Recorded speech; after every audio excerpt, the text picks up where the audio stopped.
Mis hermanos, le damos gracias al Señor por la oportunidad que tenemos nuevamente y en esta ocasión vamos a concentrarnos en el tema factores para la unidad de la familia.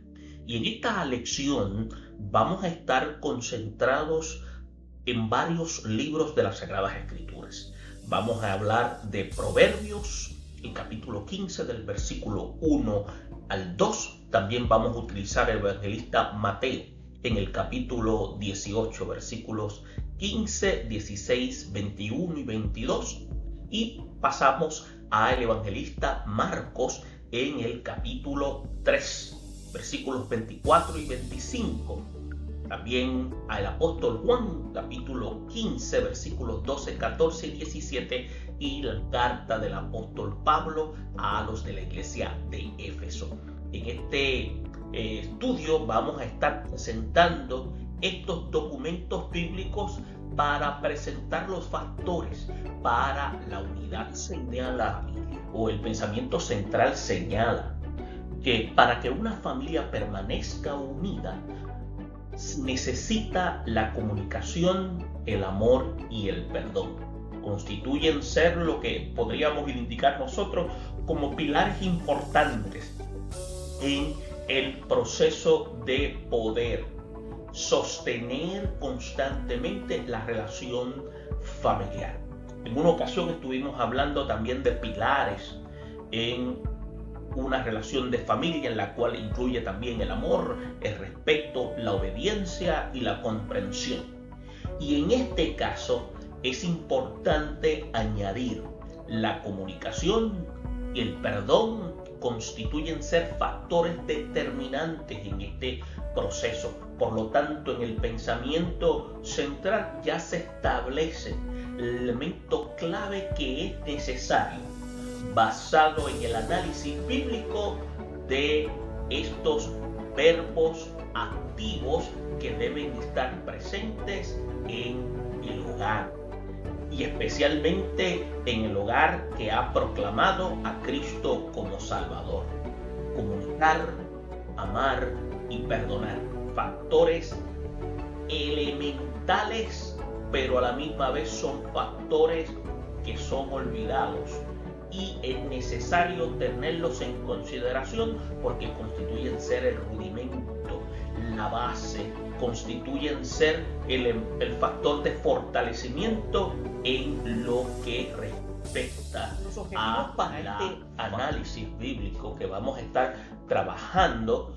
Vamos a aprender, adoptar y tomar. ¿Qué vamos a aprender? Nuevas tácticas para cultivar la unidad familiar. Vamos a adoptar una actitud de comprensión y tolerancia hacia la familia. ¿Y qué vamos a tomar? Vamos a tomar la iniciativa para mejorar las relaciones personales.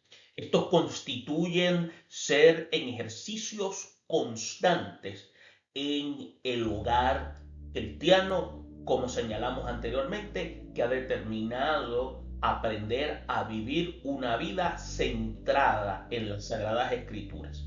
Y esto es lo que permite que podamos tener hogares funcionales a la luz de las Sagradas Escrituras. Recordemos el aprender nuevas prácticas, adoptar una actitud de comprensión y tolerancia y tomar la iniciativa para mejorar las relaciones personales constituyen ser los objetivos a estar observando a través del análisis bíblico de los versículos que ya habíamos mencionado anteriormente. E iniciamos señalando en Proverbios, dice: la blanda respuesta quita la ira, mas la palabra áspera hace subir el furor. La lengua de los sabios adornará la sabiduría, mas la boca de los necios hablará sandeces. Y ahora pasamos a Marcos, el capítulo 3, versículos 24 al 25. Dice: si un reino está dividido contra sí mismo, tal reino no puede permanecer. Y si una casa está dividida contra sí misma, tal casa no puede permanecer.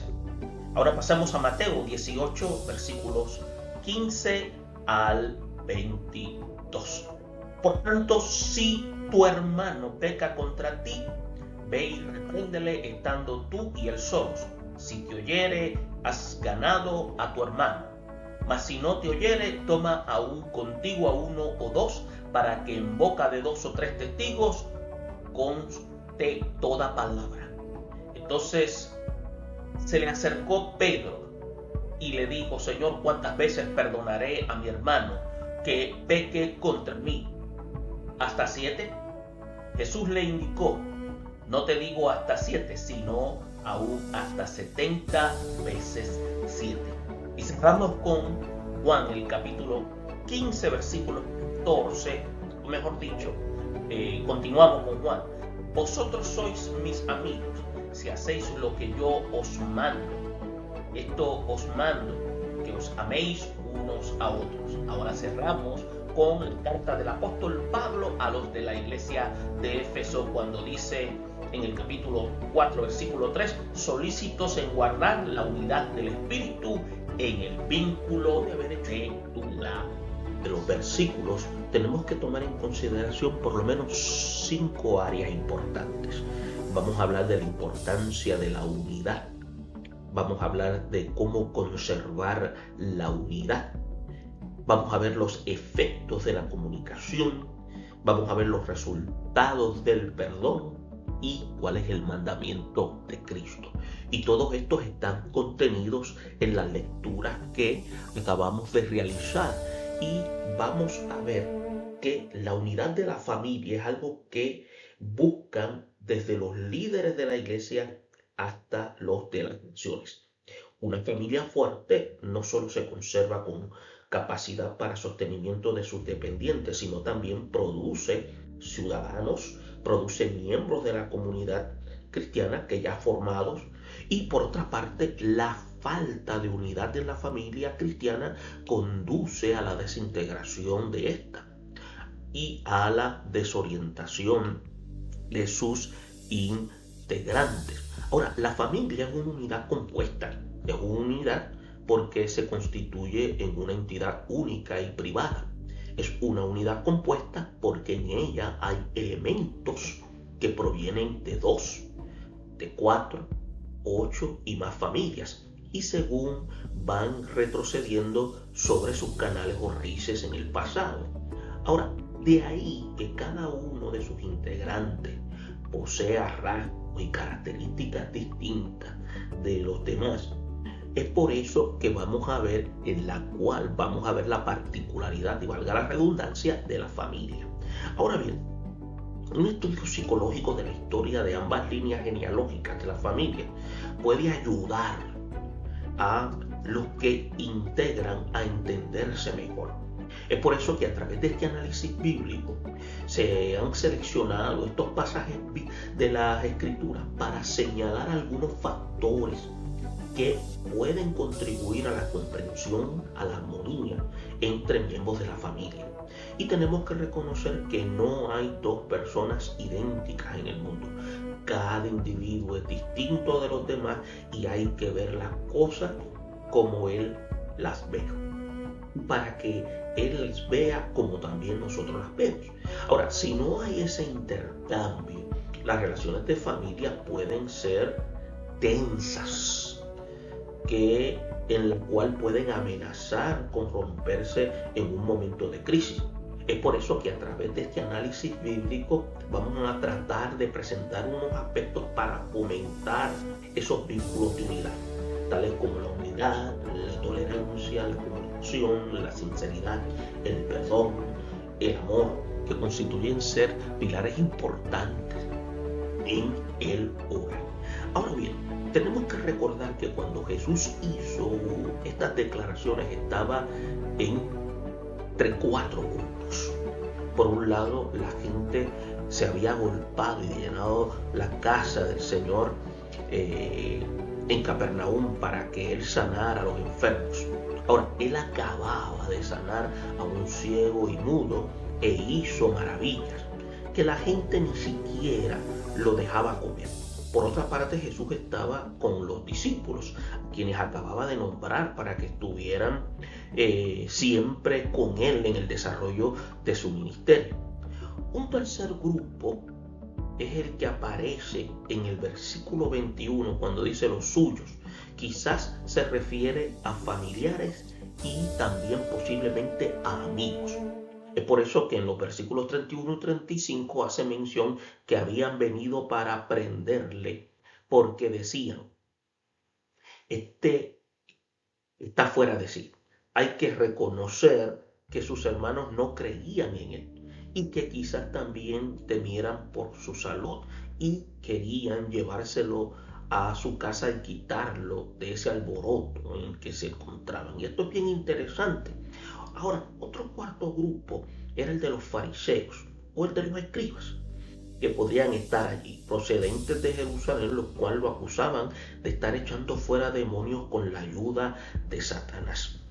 Entonces, en ese momento, Jesús advierte a sus enemigos que el diablo jamás echa fuera los demonios de un individuo.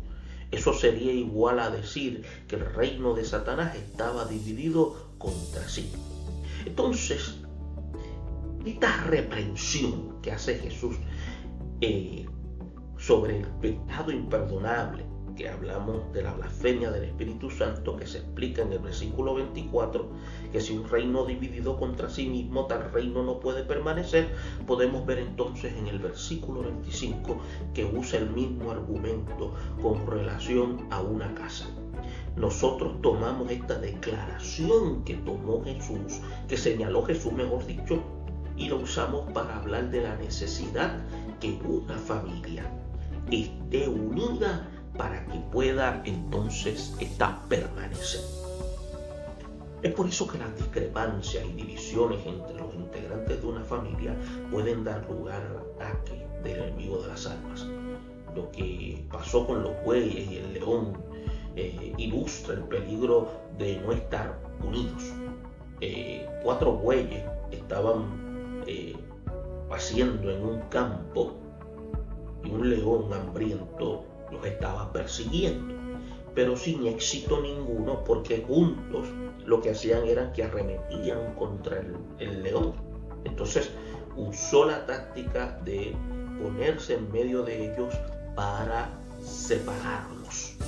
Entonces, con una astucia logró que uno de estos bueyes se quedara solo.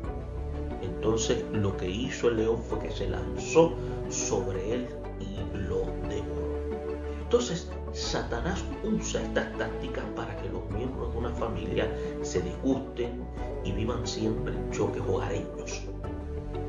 Entonces, sí se logra atacar a uno por uno hasta destruir la familia. Ahora, Jesús tenía razón al decir que si una casa está dividida contra sí misma, tal casa no puede permanecer. Entonces, ese es el punto que Jesús presenta para que nosotros, la iglesia, podamos tener claro que la base está en la unidad cuando ponemos en práctica la comprensión, la tolerancia, el amor, el perdón. Entonces, a través de las epístolas de Pablo, que fue escrita para los de la iglesia de Éfeso, cuando él se encontraba en Roma, en su primer encarcelamiento, uno de los objetivos de esta carta era dar instrucciones a la iglesia de Éfeso para que se mantuviera unida y para que se mantuviera firme. Y estas enseñanzas pueden aplicarse de manera efectiva a la unidad familiar, ya que la iglesia está constituida por familias. Y la primera parte de este versículo, que viene siendo el versículo 2, se mencionan lo que se llaman 2 cualidades indispensables para la unidad de la familia cristiana. Número 1, la humildad. Y algunos han pensado que ser humilde es indicación de debilidad o falta de valor. Pero Cristo pensaba todo lo contrario. Cuando Cristo hizo este señalamiento, dice: cualquiera que se humille como este niño es el mayor en el reino de los cielos. Entonces, vemos que al final de la parábola del fariseo y el publicano, dijo, el que se humilla será enaltecido. Así que padres arrogantes, esposos imponentes, hermanos altivos, tenemos que entonces trabajar eso en nuestras comunidades de fe, en las familias, porque Dios impone de manera imperativa. ¿Y por qué digo impone? Porque ya nosotros somos propiedad de Él, a que seamos humildes para poder agradar a Dios y agradar a los nuestros, porque esto es lo que produce unidad y a la misma vez comunión. Entonces, otro aspecto es la mansedumbre, que es un fruto del Espíritu que demuestra madurez y capacidad de entender, de tolerar a los que no hacen las cosas a nuestro modo. Cristo fue manso, fue humilde de corazón, y los cristianos debemos imitarlo a Él. Ahora bien, es importante que tengamos que analizar cuidadosamente estos aspectos, porque esto a veces constituye ser en nosotros mismos un obstáculo, porque a veces nosotros utilizamos la frase, es que yo soy así. Pero tenemos que entender que en el momento en que decidimos dejar que el Espíritu Santo atienda nuestras vidas bajo dirección, hay un momento en que requiere que usted y yo hagamos un alto para poner en práctica de forma constante la docilidad para que el Espíritu pueda ejercer función. Entonces tenemos que ver que es importante para podernos soportar con paciencia. Es por eso que en el transcurso de la vida hogareña suceden cosas que no nos gustan. No siempre está la comida como la queremos, la ropa a veces como nos gusta estar planchada, no tal como la necesitamos. También en el caso de los que tienen ya niños que corren y hacen ruidos innecesarios, y nuestras ideas e instrucciones no siempre son acatadas como nosotros esperamos. Estos son momentos en que uno quisiera vociferar, quisiera regañar y hasta amenazar o atacar a los que no hacen lo correcto. Los hijos también se enfadan y hasta maldicen y desean atacar a sus padres. La madre, que casi siempre es la persona más dulce y comprensiva, llega al punto de querer desaparecer. Entonces, ese es el momento de echar mano al consejo que da el apóstol Pablo cuando dice: soportaos con paciencia los unos a los otros. Entonces, ¿cómo se puede apreciar en el versículo 2 cuando a veces todo lo que se necesita es un poco de paciencia y sabiduría para hablar y comunicarnos en un tono agradable y con el amor de Dios en nuestro corazón?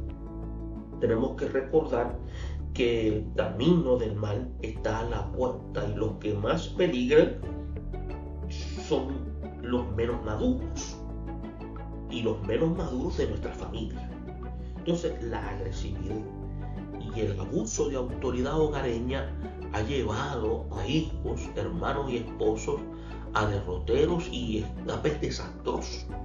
Entonces, es mucho mejor pedir la ayuda del Señor para ser humildes y soportar unos a otros, como Pablo también los recomienda cuando dice: solícitos en guardar la unidad del Espíritu en el vínculo de la paz. Entonces, tenemos que ver también, de la misma manera que el apóstol Pablo da este consejo a la iglesia de Éfeso, que nosotros lo abracemos para factores para la unidad de la familia. Ahora, en el documento de Proverbios, cuando se habla en este capítulo 15, específicamente los versículos 1 y 2, el mejor remedio para una pregunta altiva es una respuesta pacífica. Esta es la mejor técnica para desarmar a la persona agresiva. Por eso que El proverbista había experimentado de primera mano que la blanda respuesta es la que entonces neutraliza la ira. Mas la palabra que es áspera lo que hace es como una especie de combustible hacia el fuego.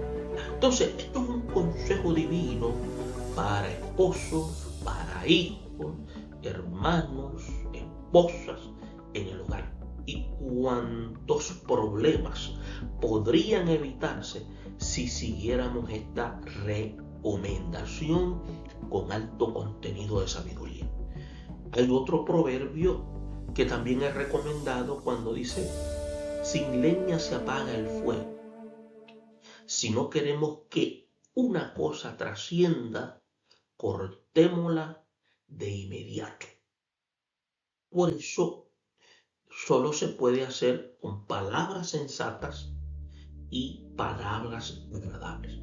Es por eso que también en el versículo 2 podemos ver cómo Salomón asegura que la lengua sabia se adorna con sabiduría, pero la boca de los necios habla sandeces.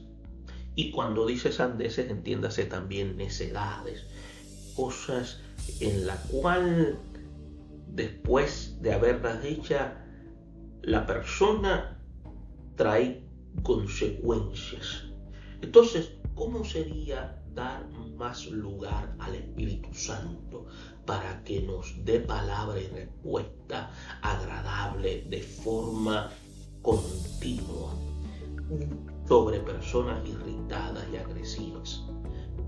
Es importante entonces aplicar el consejo salomónico para que nosotros veamos lo que Dios puso en palabras de este hombre que todavía siguen teniendo efectividad hoy.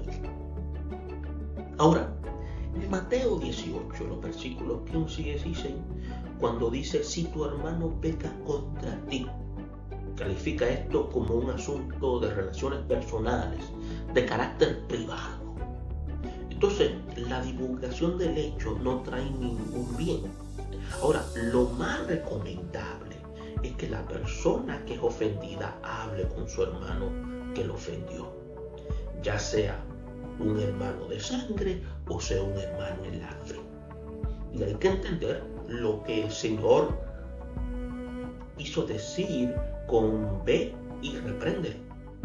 La palabra griega usada en ese tiempo era el término elexón, en la cual lleva a pensar en una actitud sabia de buscar al ofensor, quien probablemente esté avergonzado y esté triste, y hablarle con el amor y hablarle con la sabiduría de Dios para convencerlo de su error. Entonces es probable que reprenderlo no produzca el resultado esperado, pero por medio de la palabra de Dios y la ayuda del Espíritu Santo, él podrá ver lo que se llama la sinceridad en todo y se arrepentirá y pedirá perdón, porque ese es el trabajo que hace el Espíritu Santo, porque una de sus características es guiar a verdad, a guiar a justicia y a juicio. Entonces, esto muy bien se puede aplicar a las situaciones familiares, a pesar de que originalmente el Señor las dio para las relaciones con los hermanos en la fe. Y es también aconsejable que aún las ofensas graves entre esposos o familiares sean tratadas a solas primero. Si eso falla, entonces hay que proceder de acuerdo con las instrucciones del Señor. Pero incontables ocasiones, una plática sencilla, una plática franca, saturada de amor y de la mejor intención, basta para acabar con un problema que podría traer mucho mal a la familia. Entonces, es por eso que el mejor criterio es la comunicación y los resultados a través de la Escritura, como ya se han señalado anteriormente, van a ser favorables. Y es interesante notar el contexto que fueron dadas estas enseñanzas. Por ejemplo, Mateo 16, versículos 3 y 20, tuvo lugar la gran confesión cristológica de Pedro a raíz de la declaración que él hizo, que Jesús le habló de las llaves del reino de los cielos y de atar y desatar, y con un sentido ministerial en el cual incluye perdón. Entonces, en el capítulo 18 de Mateo, versículo 18, surge de nuevo el tema.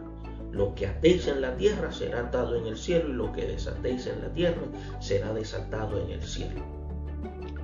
Y esto despertó el interés de Pedro y se le acercó para hacerle la pregunta que aparece en el versículo 21.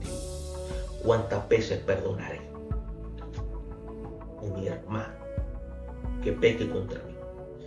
Mire, los católicos sin duda querrían ver esto como una responsabilidad de liderazgo de Pedro, pero déjeme decirle que esta enseñanza se dieron a todos los apóstoles por igual, y aún incluye hoy nosotros los creyentes.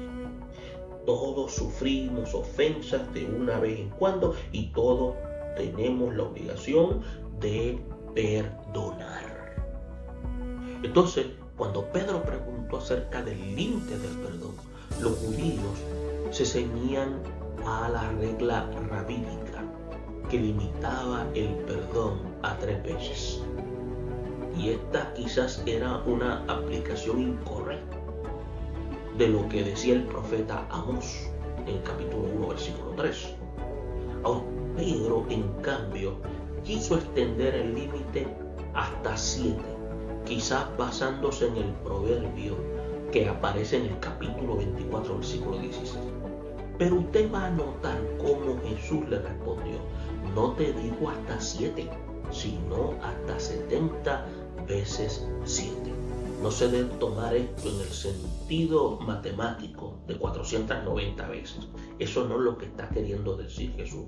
Lo que Jesús da a entender aquí es que el perdón es ilimitado porque surge del amor, y el verdadero amor no tiene límites. Entonces surge la pregunta: ¿no es esta una grande y noble enseñanza para practicarse en nuestros hogares? La respuesta es sí. Ahora bien, tenemos que ver también el ejemplo que da Jesús en el capítulo 15, y vemos el versículo 2 y 13, donde empieza con una presentación. Cuando dice: este es mi mandamiento. Cuando dice eso, constituye ser un imperativo respecto a lo que Él quiere que se lleve a cabo. Entonces, cuando dice que os améis los unos a los otros como yo he amado, Jesús unificó ahí lo que llamamos lo de los 10 mandamientos en un solo mandamiento: el amor. Nadie tiene mayor amor que este, que uno ponga su vida por sus amigos. Eso aparece en el versículo 13. Entonces, la base de los 10 mandamientos es el amor. Los 4 primeros mandamientos describen el amor a Dios, y a los otros 6 al amor al prójimo. De ahí que Jesús los resumiera en uno solo, que se define como el amor ágape, en el de desacomodo para incomodarse a la necesidad de los demás. Entonces, con ese ejemplo demostrado, constituye ser el máximo sacrificio. Entonces Jesús nos enseña aquí que nada existe sin amor. La vid y los pámpanos o ramas se relacionan íntimamente a través del savio. Los padres están unidos con sus hijos y los demás miembros del núcleo familiar mediante el amor. Entonces se acaba el amor y se termina la unión, dando como resultado a lo que nosotros llamamos la destrucción de la familia. Por eso es tan importante el fomento y cultivo de esta bella savia del árbol de la vida, que es el amor. Y eso se expone de una manera en la cual Dios demanda que sea a través del vínculo relacional.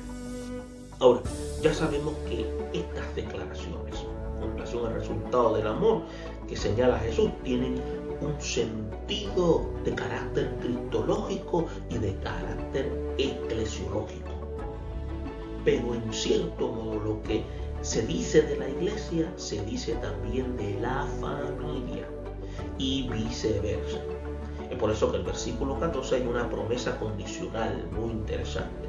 Vosotros sois mis amigos si hacéis lo que yo os mando. Entre los miembros de una familia cristiana se debe conservar esta misma actitud. Los padres deben ser obedecidos por los hijos para que haya entre ellos una relación de lo que se llama plena amistad y comprensión. Los hijos, por su parte, también deben ser atendidos y respetados. De otro modo, no existirá la armonía. Entonces, cuando se habla en el versículo 15, se combate esa idea anticuada de prepotencia en que hay un amo y muchos siervos. O sea, en la familia cristiana todos son amigos. Todos son hermanos en la fe. No hay secretos entre sus integrantes. Las relaciones son amplias y son cordiales. Ahora, en el versículo 16, el milagro de ser plantado por Él en la gracia de Dios, cuando dice, os he puesto para que vayáis y llevéis fruto. Hay frutos que corresponden a la vida cristiana en relación con la iglesia y también están los que engrandecen la vida personal de cada miembro de la familia. Los logros sociales, educacionales y económicos son temas de discutirse y perseguirse en unidad familiar. Los padres velan por los hijos y los hijos por los padres. Entonces, esto ayuda a que la relación pueda ser sólida. Entonces, también tenemos que ver que merecen especial atención las palabras de Jesús, para que todo lo que pidieres al Padre en mi nombre, Él os lo dé. Entonces, la oración tiene un valor incalculable en el seno de la familia cristiana. Nada de lo que se señala hasta el punto de este análisis bíblico tiene importancia sin la oración. Y se hizo la oración un elemento positivo, porque constituye ser una forma de transparencia del individuo que se comunica ante Dios. Es por eso que si todos los miembros de la familia se unen en el altar de oración, no solo llevarán las mismas cargas, sino también recibirán la misma bendición. Y es por eso que usted va a notar entonces que en el versículo 17 se repite lo que Jesús estaba exigiendo a sus seguidores. Desde el capítulo 13 hasta el 34 dice, un nuevo mandamiento os doy. Y este mandamiento es que os améis los unos a los otros. Entonces, estos mandamientos, que os améis unos a otros, indica que Jesús recomienda el amor como el factor principal, importante, primordial para la unidad de la familia, la iglesia en general, en la cual es el que ayuda a mantenerse unida. Mediante este análisis se ha mencionado la importancia de la unidad familiar, ya que, como señala Marcos 3:25, si una casa está dividida contra sí misma, tal casa no puede permanecer. Y también tenemos que tomar en consideración las palabras de Salomón, cuando señaló diciendo cómo nosotros tenemos que aplicar la palabra plan. A través de Efesios vimos para guardar la unidad y la necesidad de la mansedumbre, para podernos soportar unos a otros, y la importancia de la comunicación entre los integrantes de la familia. Es por eso que también tomamos como consejo la misma declaración de Jesús cuando le dice a Pedro, de perdonar 70 veces 7, en la cual se refiere a una disposición de perdón, restauración y restitución para mantener el vínculo de la unidad, tanto en la familia como en la iglesia. Esperamos que este análisis pueda ser de ayuda para cada uno de ustedes y prepararlo para sus respectivas congregaciones. Bendiciones.